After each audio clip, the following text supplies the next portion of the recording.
Sheldon L. Glashow and Stephen Weinberg of the United States and Abdus Salam of Pakistan for their contributions to the theory of unified weak and electromagnetic interaction between elementary particles.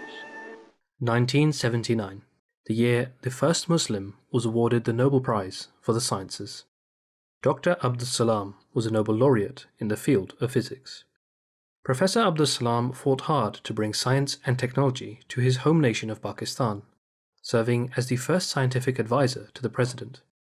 He was the founder and the first director of the Space and Upper Atmosphere Research Commission, head of Pakistan's delegation at the International Atomic Energy Agency, and was instrumental in the establishment of the Pakistan Institute of Nuclear Science and Technology, regarded as the most advanced and premium research facility in Pakistan.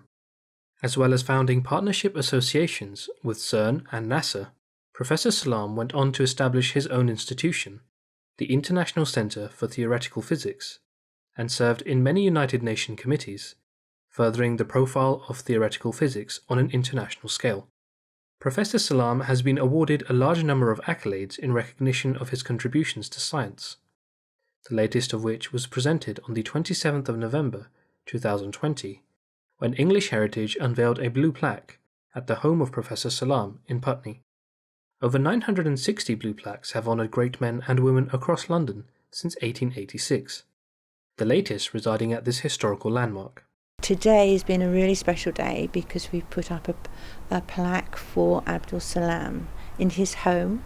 Salam is, for us, exciting because he was the first Muslim Nobel laureate, and he is actually one of our first Indian Muslim scientists. The Blue Plaque scheme has been going for over 150 years, just in London, and we have now, with Salam, 964 plaques across London. This is my father's room, and this is very much the room where he lived and where he worked. And you'll see books and books and books, papers, files, etc. And then we have his one of his most treasured possessions, his music centre, as it was called back in the 70s. But actually it was the record player that he wanted more than anything else, because he would always listen to the records of the Holy Quran.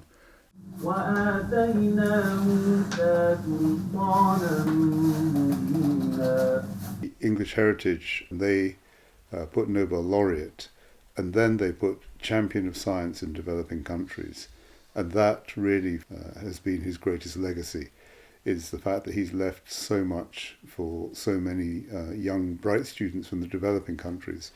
Due to current pandemic restrictions, a formal ceremony was replaced with public messages from several members of Parliament commemorating the plaque and the life of this great ambassador for science.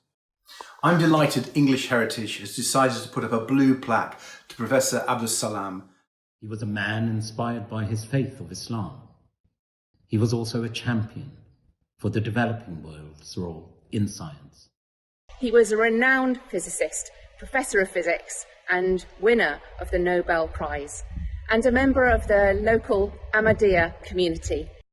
Well, Professor Salam had the practice of everything. He brought together Islam, science, and international cooperation.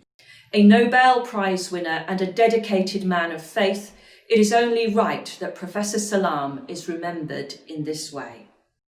It gives me great pleasure, and I'm truly delighted at the news that Professor Salam has been honoured with a blue plaque. Imperial's provost, Professor Ian Walmsley, who was taught by Professor Salam in the 1970s, said, "Abdus Salam's contributions to physics were profound, and his commitment to science deep, as exemplified by his founding of the International Center for Theoretical Physics in Trieste, which has the aim of building science capability and capacity in the developing world." Professor Salam was based in his Putney home from 1957, and from here would go on to found the Department for Theoretical Physics at Imperial College, establish his International Institute, and achieve Nobel laureateship from this historic landmark. This report is brought to you from MTA International, UK Studios in London.